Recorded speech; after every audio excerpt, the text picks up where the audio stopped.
everyone, this evening. Welcome back to the Undercovers Podcast. I am Connor, otherwise known as That Florida Guy 5, with my talented co hosts, Paul and Ben.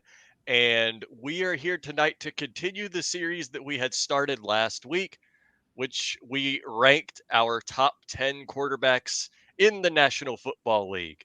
Now, we didn't finish. I think it's because I decided to break everybody's brain. And I believe now we are going to get into our top five quarterbacks in the Yep. meat of the show, which I think that when you look at it from the perspective that I will be looking at it from, you will understand why my choice is what it is. And to start the show, I think we've got a few little quick takes Yeah, and let's maybe a get fun little into trivia. our quick takes for tonight. Starting off kind of with a bang, I would say. So, quick take number one, I believe, is which head coach is under the most pressure this season? Is that correct? Yep. So I'll go off and I'll give you guys two coaches um, that I think are under the most pressure. Not including Sean McDermott. Even though I would like him to be, I don't think he's Why? under as much pressure as I would like him to be. But that's neither here nor there. But my two selections are first Matt Eberflus. I think he kind of got himself a little bit of a get out of jail free card. Um, just by the selection of the rookie quarterback, and second Dennis Allen. Quite frankly, Dennis I thought Allen, Dennis yep. Allen was gonna get fired last year, but they're gonna do the whole run it back with Derek Carr and a couple. They didn't really make a lot of changes in the offseason. They're more or less doing just like, let's run it back, minus Michael Thomas, because apparently he's a headache and he also can't stay on the field. So they added a little bit of use. I like the Talise Fuanga pick and the Kool-Aid McKinstry. So they did add some talent, but I don't know if that's enough to bring him over the top.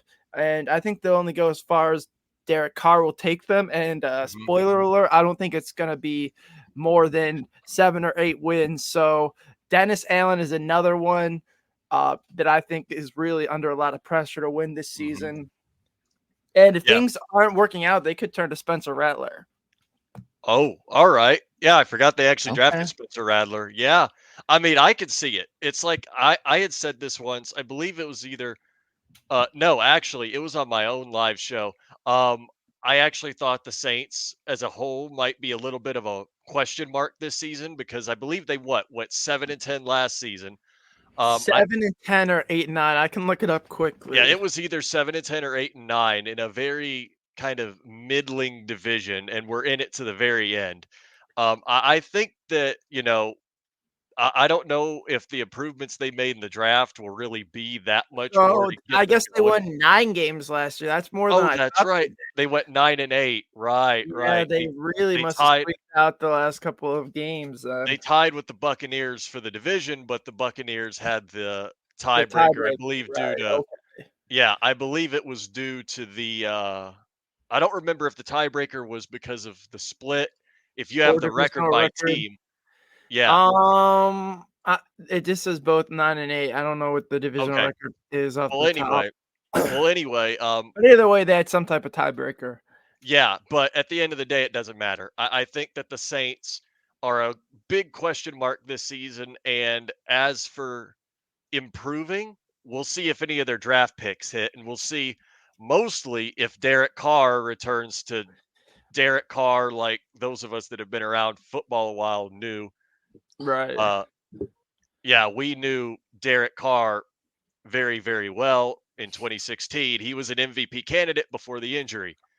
I know it's a little hard to believe hearing Derek Carr as An an MVP MVP in the candidate same to the stuff. sentence. Yeah. Yeah, to people that haven't watched football and didn't see his 2016 season, but man, he was cooking. Like Derek Carr was cooking. If he But Amari Cooper was also on another level that season. That's just Amari Cooper though. That was prime Yeah. time Amari Cooper. But anyway, Do you Paul, I'll have let any you. other coaches Connor to throw into the equation that are under pressure? I do, but I want to let Paul go second. I'm gonna say this coach comes out of the AFC North. I'm gonna say Kevin Stefanski. What? Really? After winning his What? second coach of the year last year? That's surprising. Yeah, no, that is very surprising. Defend yourself. I want to defend myself here for a second. I mean, this is his fourth season. This is going to be his fifth season as head coach of the, Cleveland Browns. The Cleveland Browns went out and they spent big on a quarterback, and with Deshaun Watson, who for some reason in many people's mind could turn into a top 10, turn back into a top 10 quarterback in the league. That's still yet to be known. You know, expectations wise, they lost in the divisional round in his first season in 2020. Then he had two losing seasons in 21 and 22, and then he bounced back last year and they lost in the wild card game. Then they lost in the wild card game to the Houston Texans. Ugh. So They're going to go have ahead. to. I feel like it feels like, even though he won the coach of the year, it feels like they're trying to hold Kevin Stefanski to a little higher level. Let's go past the wild card game. Let's get to the championship I game mean, because he did go past the wild card game his first year. Ha ha ha ha ha ha! Don't give me that PTSD. Stop it. All right. But Okay, here's the but thing, too, Kevin real quick. Stefanski. Like, I get it. Like, yeah, you could say, oh, Watson is underperforming, but isn't that also a little bit on the Sucks. GM that went out and made that trade? Like, I would put that more on Andrew Berry. And even without Watson, they had like 4 quarterbacks start games, and he got Joe Flacco, the comeback player of the year. So, if anything, I'd say that's a credit to Kevin Stefanski. And if things don't go as well as they, hope, I think if that's on Watson, I think you got to at least give Stefanski the benefit of a doubt of another quarterback, because he's shown he could win with not one. Last year was 4 quarterbacks, but even his first year, he had Baker. So every year he's basically had a different quarterback and proven he's been able to make the playoffs, which is kind of hard to do. Like, I get it. He did have a couple bad seasons, but if you look at the context, Baker Mayfield tore up his shoulder, and they were rolling out Case Keenum and a very injured Baker, and they still nearly backed into the playoffs. I think they maybe ended up 8-9 that year or something like that. That was a game Baker Mayfield threw 5 interceptions on Christmas. Then last year, Watson was suspended for 11 games. So it's hard to win. Not enough. Yeah, it's hard to win when your starting quarterbacks is down for 11 games. And I think he's kind of adapted and proven to it. So I just don't really get how he could be under the most pressure. Like, if they don't win, I think he still gets another year because of his coach of the years that he's won. And if you think about it, Cleveland, they've kind of been looking for a football coach for how many years? Like, how many football coaches did they go through? Their entire modern era? Yeah. Probably about 15 at least, right? Along with quarterbacks. I mean, they have been it's not been a fun time to be a fan of a Cleveland football team. Let's be completely honest. But at least now, the minute they got likable with Baker Mayfield and Kevin Stefanski, the franchise ruined it. Which is but so I think Browns. you got to blame Browns that on Jimmy Haslam and management. That's literally who to blame for the statement, the Browns is the Browns. Juju Smith-Schuster was right all along. The nameless gray faces have always been the nameless gray faces, but at least they've got a coach now that isn't a complete disaster. So let's hear your most pressured coach so we can get to our next quick take real quick. All right. Yeah, for sure. I feel like the one that I've got for you guys is probably a little, what's the word I'm looking for here? Obvious to all of us, but I figure I might as well be the one to say the obvious because I'll wind up breaking your brains later. My choice right now for a coach under the most pressure out of anybody is Robert Saleh. I almost said that, by the way. That was one I was thinking. I like that pick. Robert Saleh, I mean, you've got basically 1 to 2 more years left of Aaron Rodgers in New York. Wait, I'm sorry, New Jersey. And you've got a solid defense, one of the best defenses in the league as a whole. You've got Brees Hall, a very talented running back. You've got Garrett Wilson, a very talented wide receiver. And you've got Aaron Rodgers, who they're trotting out there like the Pittsburgh Steelers trotted out Ben Roethlisberger in his final few years. So at the end of the day, um, you better win, and I mean you better make the playoffs. Last year, okay, whatever. You kind of you got injured. Okay, you had Zach Wilson starting games. That no, I mean the only people in danger when Zach Wilson starts games are his teammates' mothers. But anyway, that's not the point. The point is that they still managed to go 7-10 last season with a litany of quarterbacks starting in place of Aaron Rodgers. And that was also including that absolutely hilarious 99-yard pick six against that Trevor Siemian threw against the Dolphins. So Wasn't it Tim Boyle? or it was one of them. See, they started so many quarterbacks that I think Simeon did end up starting after though. But anyway, if you have a full healthy year of Robert Saleh and you don't contend for the playoffs, you got to get rid of him, and you got to try to find a way to get a better coach. Because while you have Aaron Rodgers, your window for contention is open. The minute he leaves, you are back to the cellar. So I'm going to end the take with that. And yeah, Robert Saleh definitely under the most pressure in terms of coaches on the AFC side. All right, I like it. So now let's get into our next quick take, which is I believe it's which NFL team will exceed expectations in 2024? All right, you know what? You know what? You want to start with this one, Connor? No, actually, I was about to say, for sake of clarity, no one say the Buffalo Bills, because that's the obvious choice for all three of us. Don't say the Bills. No, I wasn't. All right, Ben, start. Not the Bills. So there's a couple teams I kind of want to say, but it's kind of hard to really pinpoint them right now. So I'll go with one.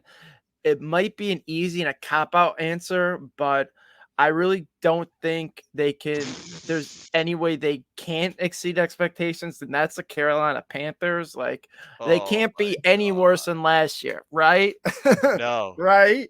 No, like, they went out and spent money. They had a decent draft. I think they got a decent young head coach. So, right, you can only hope that they're not worse than last year. But, I mean, I think they can maybe win 5 to 7 games and have an okay season. I mean, they'll play a last place schedule. So we'll see what young Bryce Young can do, no pun intended. But they play the Chiefs in week 12. That'll be good night for them. But yeah, that'll be a game to put on. I mean, maybe they can steal a win from the Saints or Falcons. As long as whatever last place teams they'll face, I think they'll play Washington. Maybe they could beat Washington because Washington's kind of rebuilding. They play Chicago. They play. I almost said Arizona, honestly, and that's a team that you look at some of their pieces, like they could actually make a wild card spot, honestly. But it's Arizona. That's not going to happen. Let's hear who you have, Paul, for your team for expectations. Hold on, I have to interrupt him really quick with some interesting breaking news regarding the Buffalo Sabres to break his heart again. Zemgus Girgensons left the Sabres and has signed a 3-year deal with my Tampa Bay Lightning. With the Lightning? Interesting. But with the Lightning. I mean, it's been a rough day for Sabres fans, and just very, very rough day. But it's a rough day for us Lightning fans too. Interior crocodile alligator signing or no? No. I don't. Nothing will compare to Stamkos. Stamkos should have stayed. But anyway, please continue, Paul. Not too worried about Zemgus Girgensons leaving after the bottom 6 editions. And then he'll become the next Stamkos. No, I'm kidding. Please. He'll become the next ex-Saber to lift the cup. That'd be great, please, with the Lightning, please. But anyway, Paul, please continue. I don't want to derail this too much with Tampa Bay Lightning propaganda. I mean, we can go on with hockey talk, but I'm good. I need some football in my veins right now after a rough day. Yeah. Do I necessarily think this team that I think could surprise a couple of teams, and be a surprise team? Yeah. I think the expectations that I have in mind for this team from the national media is probably low. But I think the Tennessee Titans could possibly be a surprise team this season. And I'll be honest, I thought about picking them as well. A surprise team for what? The dumpster? No. I like where he's going with this. I like Tennessee out too. 9 wins, maybe 10, and be that team that could maybe they steal the 7th playoff seed spot away or eliminate a team from playoff contention. Yeah, I like that a lot. Connor, who's your surprise team? Well, I don't really know if it's going to be a surprise, really, but I'll make this as quickly as possible because I actually have two, and I want to be able to get them both in.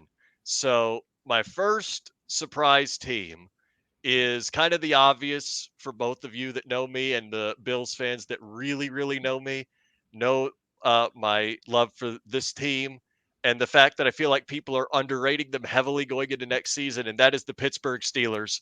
They only got better as a team, and that's specifically at the most important position at quarterback. I know Russell Wilson's got. Don't you thumbs down me? Overrated teams, I would agree with you, but yeah, they're just slightly overrated. Steelers. Come on, everyone's like, "Oh, look at the quarterback upgrade! Look I'm at not all talking this." about the Houston Texans. I'm talking about. I've heard the Steelers propaganda all offseason for the second year in a row, and yes, last year they may have. They went 10-7 with Kenny Pickett. They may have backed into the playoffs, but they were like it. They did. No. They were like an ant, and the Bills were like a boot. And we all knew the Bills were going to wreck them. I mean, right? Like we all knew that. They were an afterthought in the AFC playoff picture, and now second offseason in a row, I'm hearing the Steelers propaganda, and for the second offseason in a row, I'm not buying it. Like, okay, well, you don't have to buy it, but everyone's gonna keep singing it, but I'm not gonna be listening it. Y'all call me crazy. You're crazy. When they the do Steelers. You're crazy. Yeah, y'all call me crazy all you want, but this is coming from somebody that just said Kevin Stefanski should be on the hot seat. Yeah, I'm watching you. I wasn't prepared for that question. I'm going to be honest. Not everyone has, everyone misses once in a while, but I'm watching you, Paul. What's the Steelers' grand plan? Have Justin Fields run back 20 kickoffs for touchdowns? Yes, the Steeler BS is real. The Steelers are going to the Super Bowl, but no, they're not. On the legs of Justin Mike Tomlin's Fields. going to have his first losing season. Let's hear your other one real quick so we can get to our Bills topic. Okay. Wow. All right. Yeah, that's not going to happen, Paul. But next one I think is actually another fairly interesting one, and that is going to be. I feel like everybody watched the Green Bay Packers last season and Jordan Love absolutely ball out, and all of a sudden really got to loving the Green Bay Packers' chances to win the NFC North next season. When I'm like, wait a minute, did we all forget the Detroit Lions still exist? I feel like the Lions as a team actually did improve. Now, I know they had, 12 wins last year? Mm-hmm. But I took a look at their schedule again. I actually think it might be possible, Don't they play like 14 games in a dome or something this season or something crazy like that. It's something wild like that. Yeah. They literally are a dome team. Like they're built for that. I got a good feeling about the Lions to maybe do some crazy things that nobody really expected with how much better they've gotten. Is that what you're picking? Lions in the Super Bowl? I'd love to have the Lions in the Super Bowl. That's really the only way they could really, I think, exceed expectations from last year, because I think everyone's really penciling them in back where they were. Yeah. But let's get to our Bills topic. Hey, I'd love them in the Super Bowl against the Bills, but then I'd have to root for the Bills. So we're going to get to our Bills topic, and Paul, I guess you're the host for this one, so we can get into it. Sure. What is the perfect 2024 season look like for Josh Allen? We know Josh MVP, Allen's good. Okay. That's just, that's perfect season. Super Bowl, and Super Bowl. MVP. Oh First yeah, team All totally. Pro. I mean, I guess you could really say this: the sky's the limit.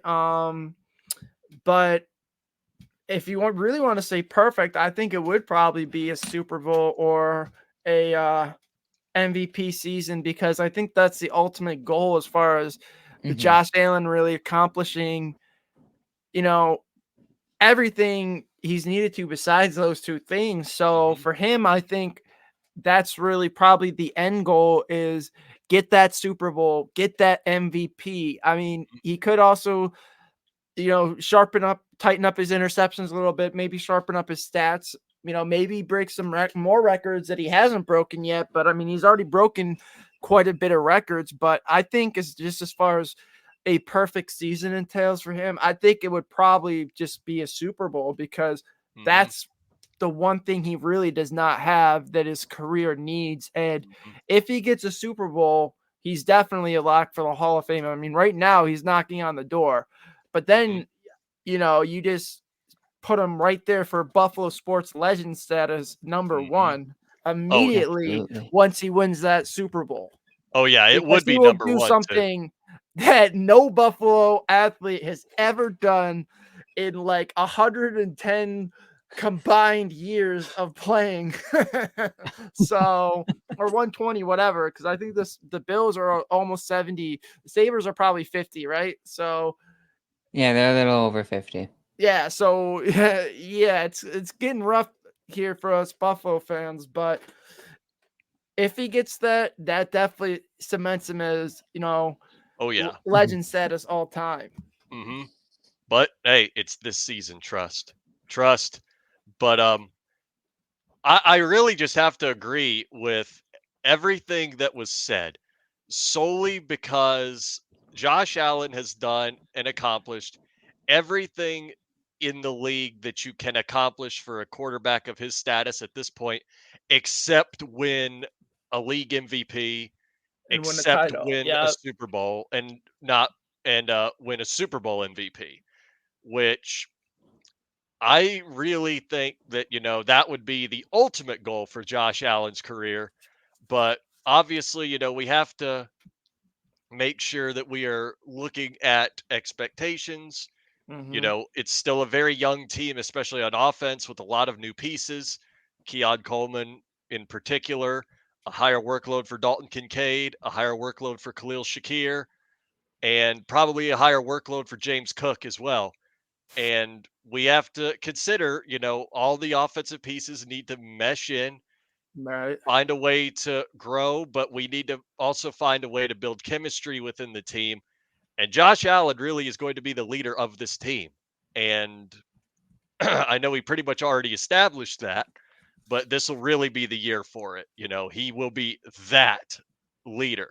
I mean, yeah, you got Deion Dawkins and you got on the defensive side too, you got Ed Oliver, Mm-hmm. for all the leaders' sake. But at the end of the day, this really is Josh Allen's team as a whole. Hmm. I know I've said it before. My ultimate dream would be Bills at the Super Bowl, Bills win the Super Bowl, but Teron Johnson wins Super Bowl MVP off some wild pick six. But at It's the end of gonna the be Josh Allen. Come on. I mean, Yeah, either come or, on. I'd be very happy with it. But that's I just want to temper expectations, but the best teams in the NFL can be teams with no expectations. They can be the most dangerous. Right. But let's move on because we got a whole lot more left to cook. Right. I So, mean, oh, you got something, What? Paul, before Yes. yeah, we I'm gonna continue? gonna give a quick take on this. I think Uh-oh. I think there's not much more to say because both of you guys said it really well, and I agree with every point you said. I just want to extend on Ben's point. The interception numbers. He hasn't had a season with single digit interceptions. I think you know if you get Josh Allen to single-digit I interceptions, think you're he probably did looking at either 45 plus 2019 or touchdowns. 2020. Let me just double check that. Yeah, 2019, 9 interceptions. Goat.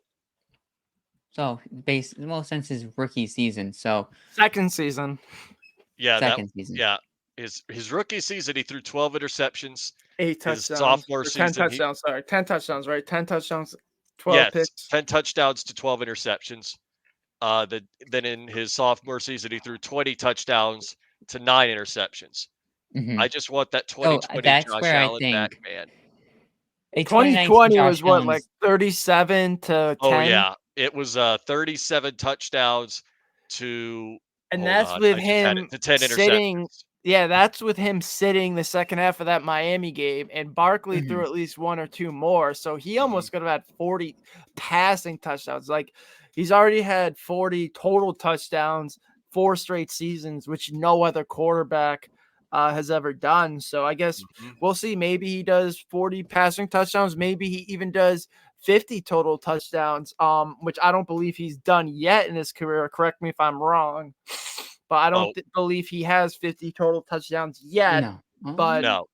I actually think last season may have been one of his highest single season touchdowns, because he had 44 last year. Yeah, I 2020, think so. he would have had maybe 46 or 47 if you count the rushing. No, maybe he only had 7 rushing, so maybe 44 as well.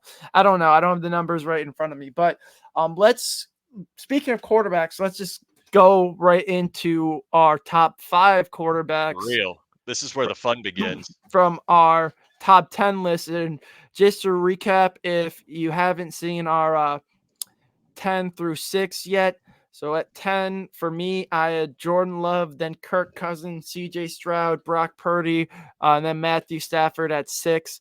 Do you want me to Purdy. recap everyone else's, or do you know them from the top of your head?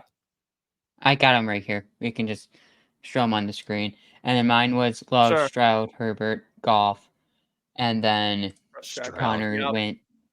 went to Tua. Hurts, Lawrence. A lot of love for Bama there, Connor. Don't remind me. Do you have I will anything? vomit. All right. Yeah, so let's pick up right where we left.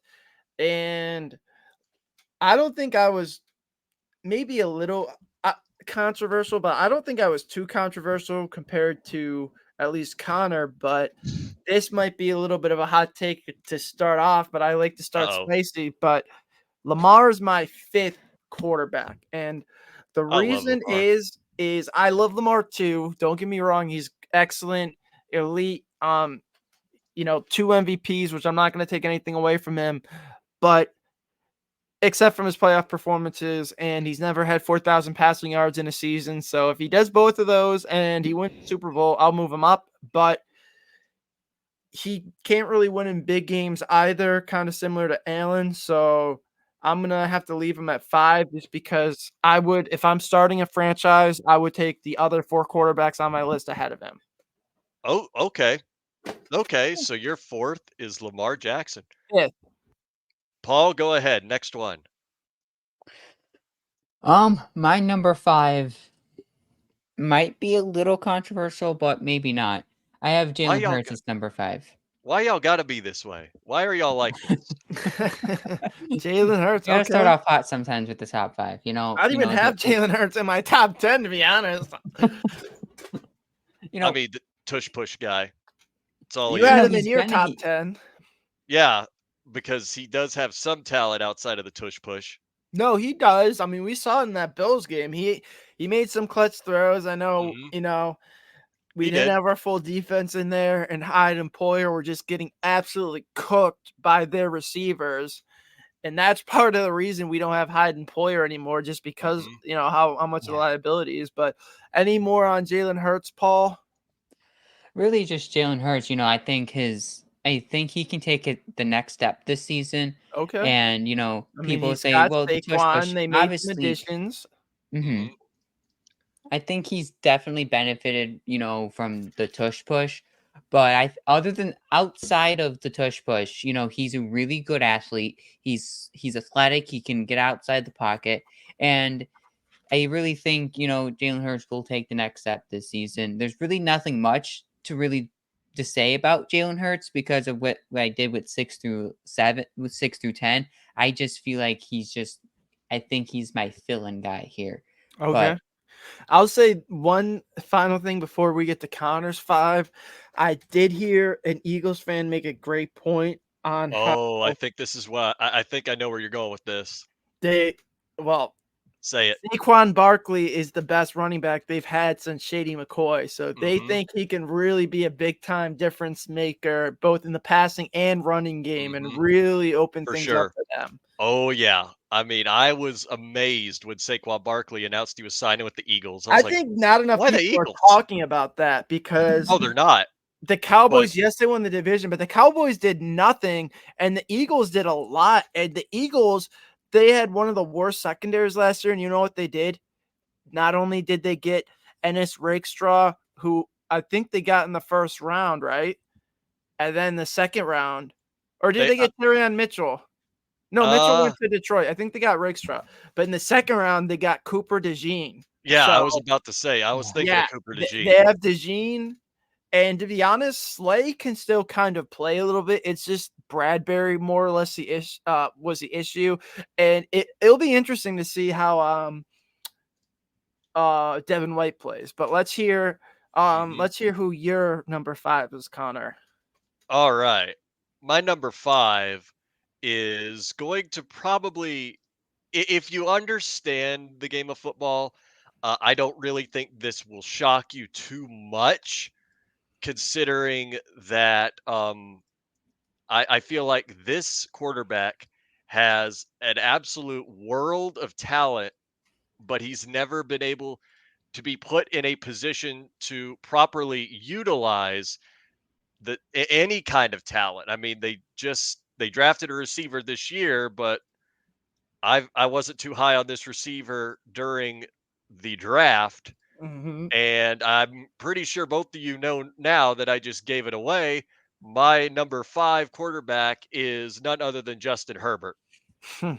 I really feel like McConkey is going to be better than Harrison. The Chargers and their 6 fans can say whatever they want, but I really, really do love Justin Herbert's talent. And every time I think about it, I go back to that game. I believe it was in 2021 when Justin Herbert led the Chargers to that massive was that against the Raiders? Against the Raiders, yeah, to get into or no, they didn't win that game, but Justin Herbert they almost tied it. They went to They overtime. did tie it. They went to overtime. Yeah, and then their idiot coach called the timeout. Yep. This is why Brandon Staley got fired.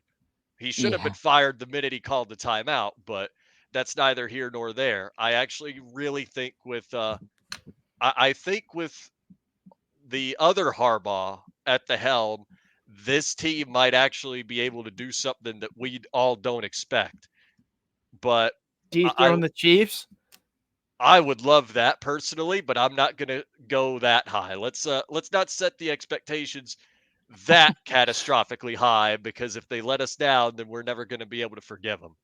So yeah, I bit into that Chargers hype last year, and it didn't go. We're not doing that again. But to be fair, Herbert was injured, and Easton Stick started games for the Chargers, and that's never a recipe for success.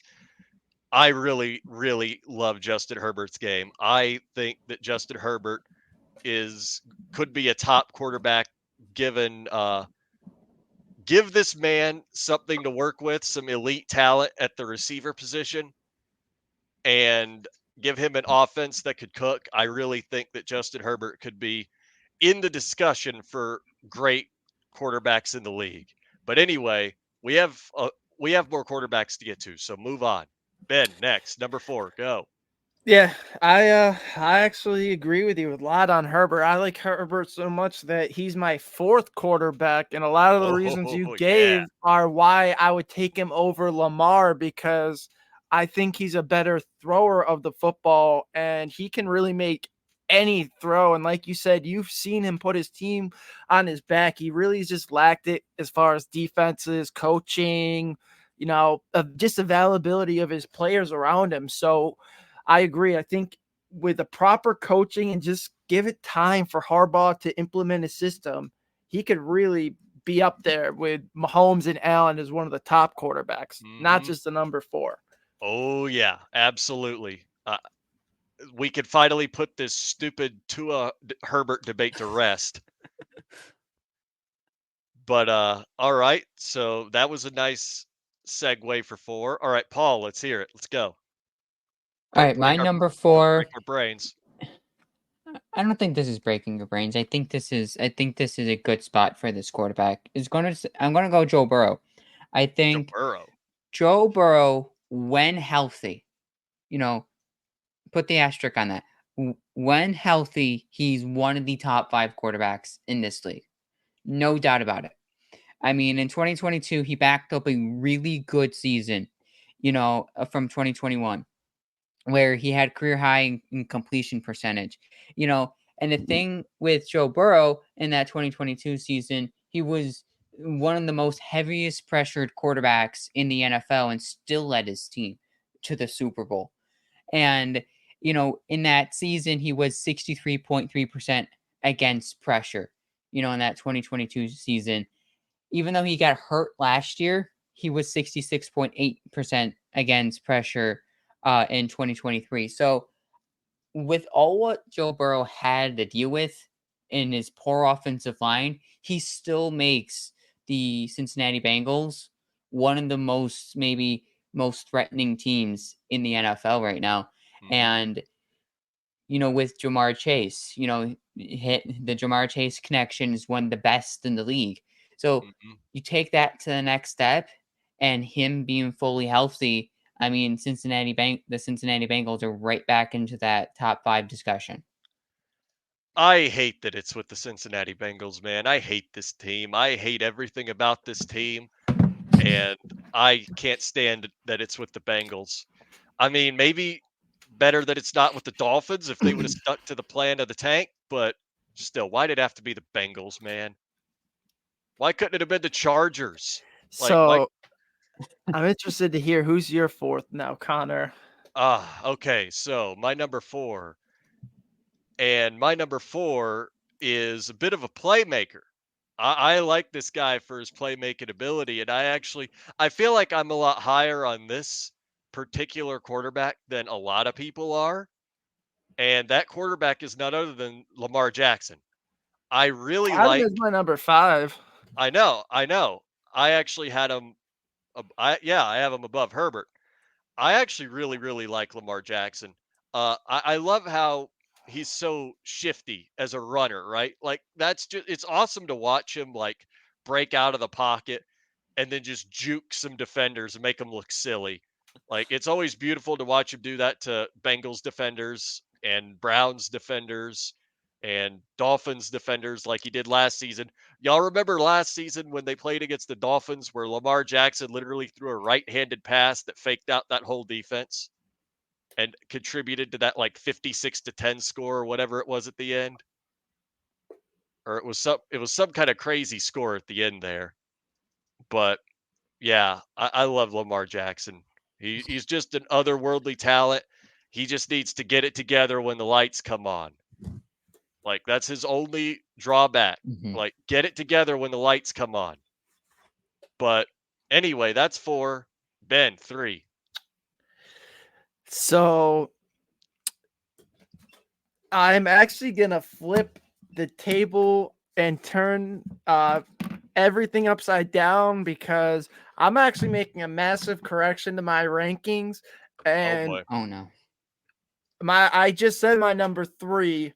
Actually, it was Justin Herbert. I'm actually taking someone out of the top 5, and instead, what I'm doing is I'm gonna move someone up a spot. So I think Jared Goff is a top 10 quarterback. So I'm going to put him as number 10 because just kind of thinking about it, Paul, you made up some great points for Burrow, but I think availability is your best ability.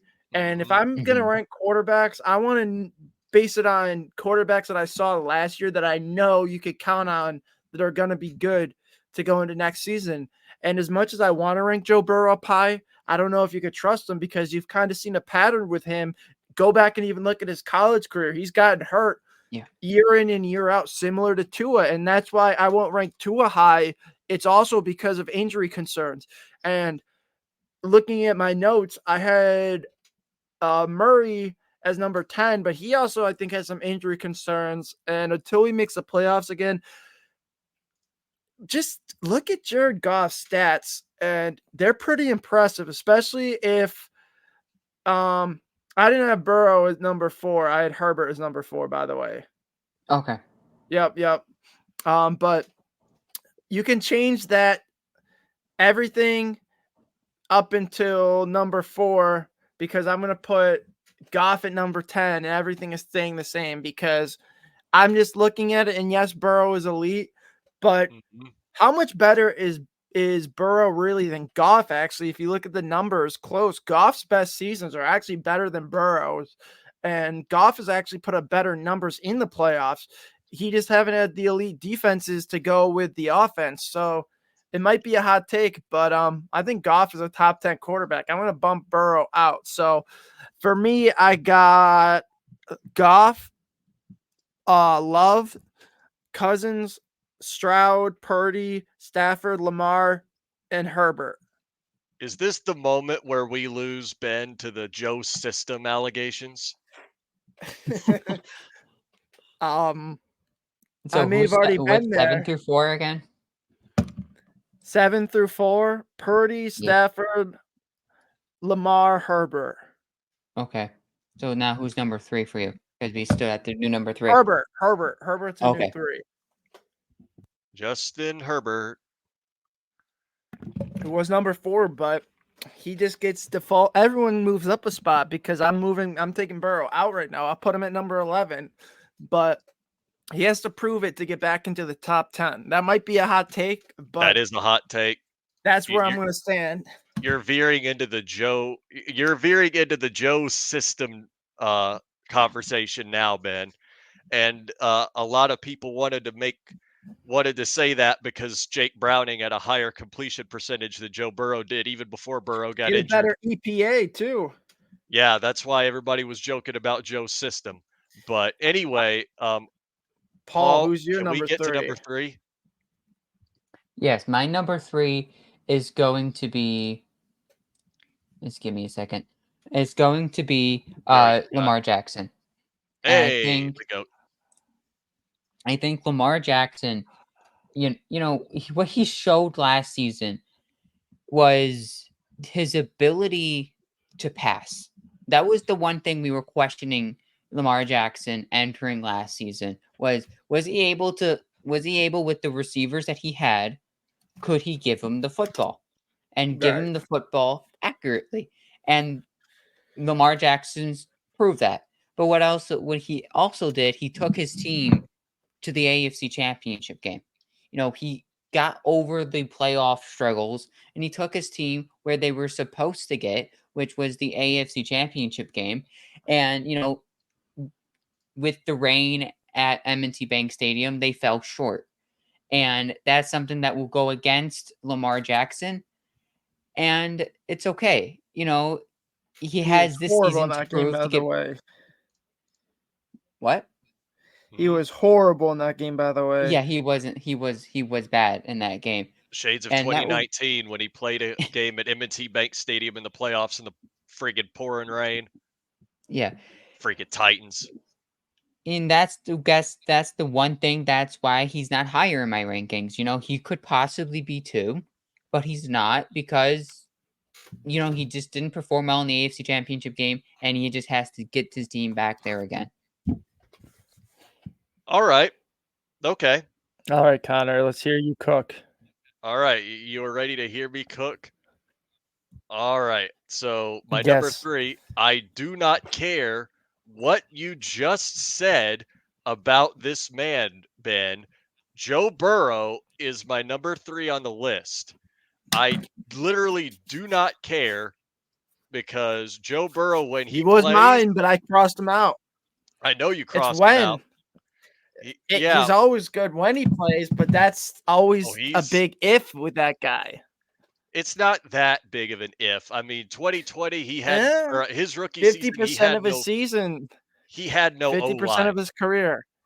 He I mean, had he had no to know. O-line. Okay, he had a better O-line last year, and what happened? It was a hit to the That does happen. wrist, I mean, yeah, that does and happen to we quarterbacks. don't know if his throwing strength will be the same and how effective he'll be post injury. So I don't know. I have some questions with Burrow. That's why I had him at 11, but I get it. I originally had him at 3, but just kind of thinking it over. Just I don't know. I have the injury concerns myself. I feel like it's still warranted, but I mean, I can easily move him back up to 3 if he starts playing well. Like, I'm fair. Like, no problem. Like, I get. I mean, I can easily see him being number 3. Like, that's where I had him. Like, if healthy, yes, I think he's far and away the 3rd best. I mean, all right, we'll do that. But this is where the real fun begins. Give us your number 2, Ben. My number 2 is the GOAT, Josh Allen.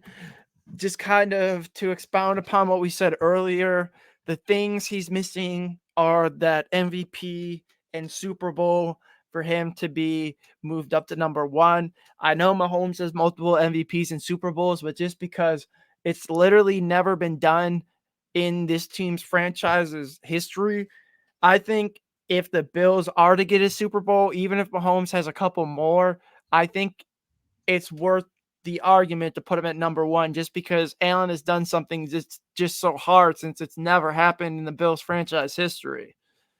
So, but until and if you look at the head-to-head matchups in the playoffs, like Allen's actually outplayed him in both losses. It's just the defense hasn't been able to get the job done, and Andy Reid has outcoached McDermott. But I guess, spoiler alert, I'll just go ahead and go with my 1, too. Mahomes is 1, and just a very tiny gap, and that gap being the Super Bowl MVP. But once Allen gets there, the talent is there for him to be number 1. And I think just the fact that the Bills have never won it before, it's a very, I think, honest debate if the Bills win a Super Bowl for you to move them up there. But I can't put them there yet. But once the Bills win the Super Bowl, I might argue that he's number 1. And those are my top 10. I'll actually read them down again one more time just to recap. Mahomes, Allen, Herbert, Lamar, Stafford, Purdy, Stroud, Cousins, Love, and Goff.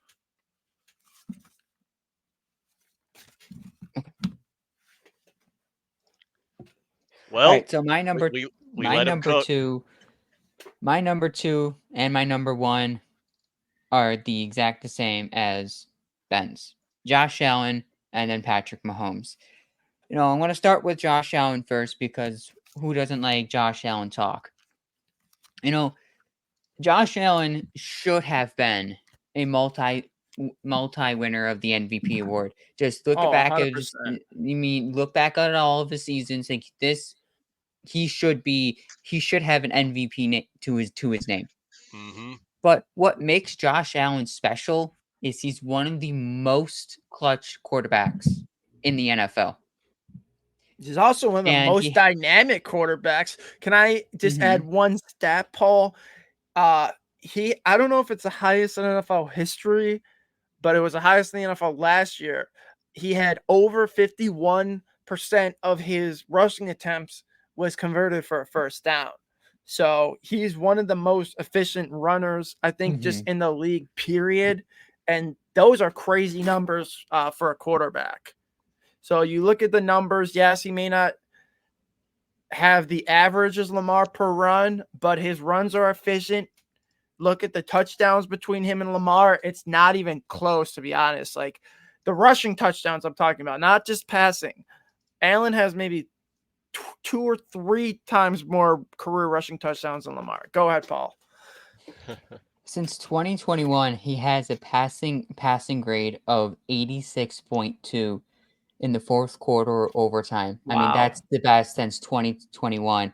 And, he's consistently improving every season. Every season, you just see Josh Allen adding a new stat to the NFL history books or just a new Yeah. stat that he's constantly breaking.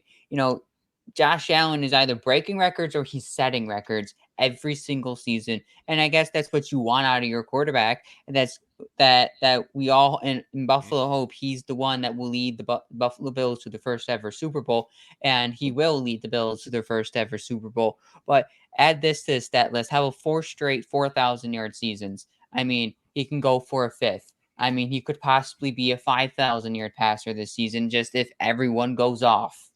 And then there's Patrick Mahomes. I mean, 3-time Super Bowl champion. I mean, he's back-to-back Super Bowl champion. I mean, multi-time MVP. He's He has one of the never better not coaches. played in an AFC championship game either. Wild to think about. I mean, It's crazy. Trajectory-wise, he could possibly turn into the next Brady, or even be better than Tom Brady. But we can have that Do discussion. not bring that Yeah. into. Do not bring that into the universe, please, Paul. We don't need that. But We don't need. I would Right. assume, Connor, your top two are the same. My top two are indeed the same, but my top two are in the other order. I'm looking at this solely on a talent perspective. There is an easy debate to say that Josh Allen is the best quarterback in the NFL in terms of pure talent alone. I mean, you guys saw the Okay. jersey. You should have known it was coming at this point. Right? Let's just be completely honest. In terms of raw talent, like you watch his games and you just go, how on earth did he do that? You do that a whole lot more with Josh Allen than you do with Patrick Mahomes. Let's be completely honest. Yeah, you have those moments with Patrick Mahomes, but you look at some of the stuff that Josh Allen has been able to do and you just go, what on earth is this man? Is this man an alien? When they had the alien scare in Miami, is that just because the ball saw Josh Allen? Like, that's the whole thing. Like, Right. look at the, and then I do want to bring this up too. It's not Josh Allen's fault he can't beat the Chiefs in the playoffs. His defense has let him down both times. And As a matter of, Stephon Diggs. well, okay, yeah. And that guy, and that guy too. But no, that's exactly it. Josh Allen has actually outperformed Patrick Mahomes in the playoff games between them, but football is not a quarterback sport. This is a team sport. There is no I in team. Josh Allen has put up some incredible games in the playoffs. I mean, look at that Patriots game that he played in the playoffs where he literally played a perfect game. Like, Josh Allen has the raw talent.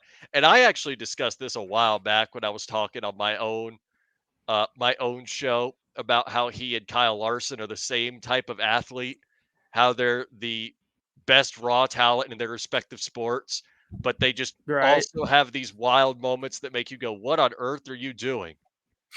What quarterback really doesn't have those moments? I mean, look at some of the interceptions and horrible passes Mahomes has thrown too. So at the end of the day, I think that Josh Allen is a better raw talent than Patrick Mahomes, but coaching plays a huge role in this. And Andy Reid is definitely one of the best coaches in the entire league right now. So there you have it, ladies and gentlemen. Nice. So that was a pretty fun exercise. And I think just as we close, that was a really good point about the team sport, because if you think about it, football is really one of the hardest team sports just because you have 11 different offensive and defensive players and then 11 different special teams players, and they all have a specific role. In other sports, you can kind of maybe, if you have deficiencies, you can gloss it over, but not really in football. But that concludes our top 10 quarterbacks list. Training camp is, I think, still about 2 or 3 weeks away. So It's We will about have 3, a I believe. preview of training camp as we get there, and hopefully we can get a Bills insider on there. But that should I think that should wrap everything up for tonight. So Connor and Paul, any other closing words? Nothing really. I mean, just get CD Lamb on the Bills as soon as Right? possible. Yes. We've heard the whole player wants to play with family discussion already. Very obscure reference, but we have heard it. So let's just make it a reality and get CD Lamb to Buffalo ASAP. There's a reason we got all this cap being stored away for Right. 25. If it isn't now, then it's next year. Get CD Lamb to Buffalo. That I hope being CD said, Lamb is. Will know. You know what? I If hope he's- CD Lamb is listening, or let me at least I hope Keon Coleman is listening. And Sure. Can somebody go at Keon Coleman on Twitter? That way he's aware that we made this. That way we're aware we want his cousin in Buffalo as well. Let me just say one thing as we wrap out. How hilarious would it be if Bean made a massive trade before Kevin Adams did and actually was like, let me show you how it's done. Right. me It's show free you- Yeah, let agency me show start, you how and it's Kevin done. Adams is just sitting there with Mhm. his jaw dropped as Brandon Bean completely fleeces the Cowboys for Lamb. But let me dream, I guess. But Yeah, that dream. should It's a great dream. conclude tonight's episode. If you aren't subscribe to us on all of our platforms and follow us all on Twitter or X, Mhm. whatever you call it. And I'm pretty sure it's go Twitter. Bills. Go Bills. Well, Elon Go calls Bills. it X, but yes, And Go Big Bills. Dubs. big dubs.